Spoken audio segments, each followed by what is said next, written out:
Okay, here I am again with another lesson for you, and this time it's on melodies that modulate in terms of taking dictation from them. So there are a few skills that we already use in melodic dictation that you're going to want to continue to use, such as the ability to memorize quickly the melody that you're hearing. So in fact, let me play you a melodic fragment right now, and don't worry about writing it down. Just listen to it, and then I want you to be able to sing it back in your head after I play it. So here's just a little short fragment.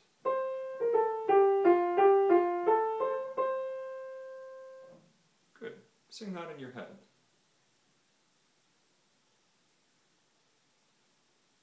Now try singing it out loud.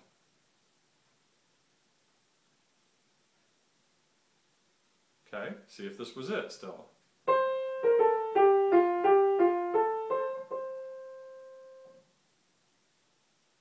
You still have it?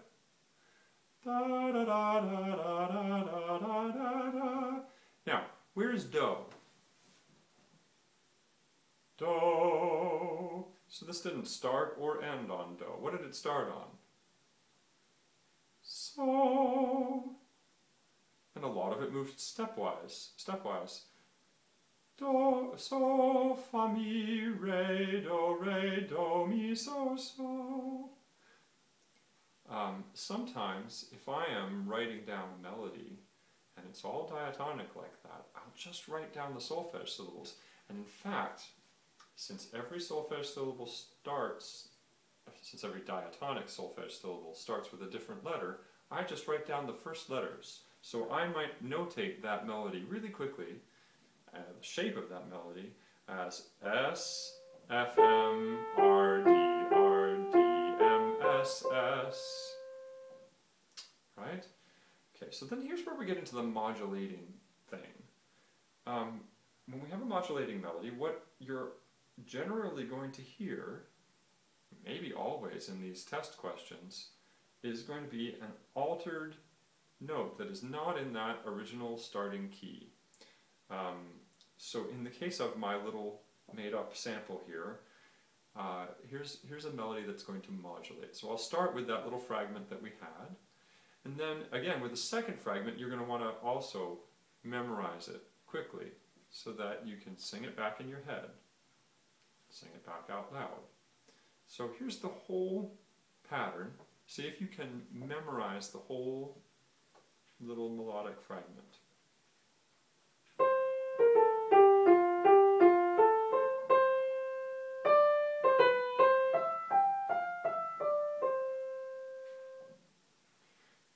Already, well, try singing it back.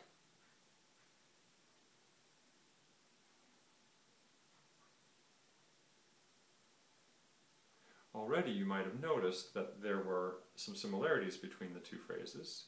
The second phrase had the same rhythm as the first phrase, right?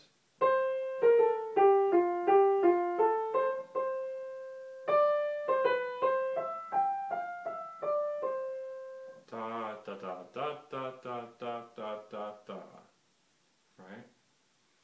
And then you also heard, so what gets tricky when you're doing a modulating phrase is that my little cheating thing that not cheating, but my little system that I just shared with you doesn't work without an alteration. So if I do S, F, M, R, D, M, S, S, I could say L, S, but what am I going to put there? That's clearly not Fa. What is it? It's Fi. It's only a half step away from So. So we've made a chromatic alteration, and it's not a passing chromatic alteration. It's acting like T to a new Do. So at this point, where I might have written F for Fi, except that then I'd be confused. I can say, well, now I'm in the new key of 5, new key of So, And so becomes my temporary do, and then it's Ti, do, mi, so, fa, mi, re, do. Okay, this is how we handle modulations in movable do, and it's really good for helping you hear how the music relates to each other, how the notes relate to each other. This is how we write music, and well, then I'll have a whole soapbox issue for that to share with you. But meanwhile, when we're talking about doing melodic modulations, that's what we're talking about. So, if you are in my class, you can go to the website for the book and you can practice the modulations that will be outlined in your syllabus. But if you're not, you could just try, for example, notating the melody that I just played for you, which is in F. I don't think I need to tell you any more than that.